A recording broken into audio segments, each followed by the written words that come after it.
One of the most common things I see in my clinic, patients coming in with heart failure much later than they needed to, because the early signs were there, but they didn't recognize them. And the problem is these early signs don't look dramatic, they are subtle, and they're easy to dismiss. So in this video, I'm going to show you the 3 early warning signs of heart failure that most people miss, and what they actually mean. Heart failure doesn't usually start suddenly. It builds up slowly, and your body gives clues.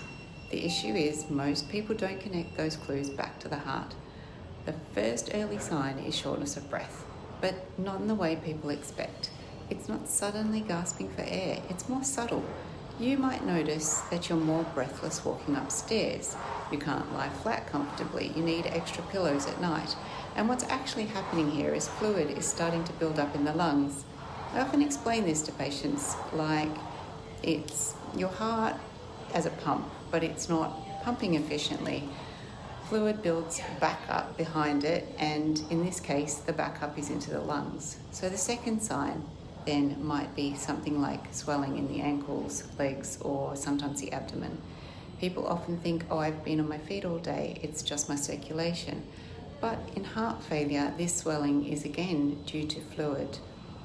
The heart isn't moving blood forward efficiently, so fluid starts to accumulate in the tissues.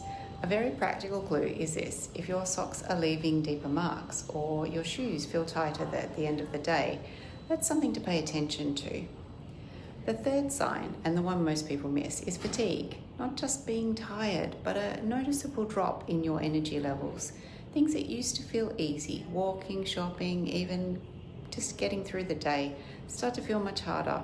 And this is because your body isn't getting the blood flow it needs.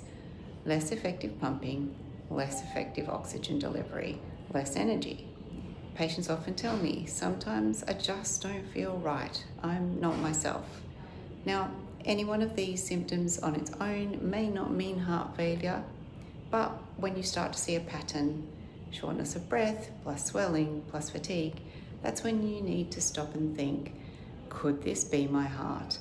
If you recognize these symptoms in yourself or someone close to you, then please don't ignore them.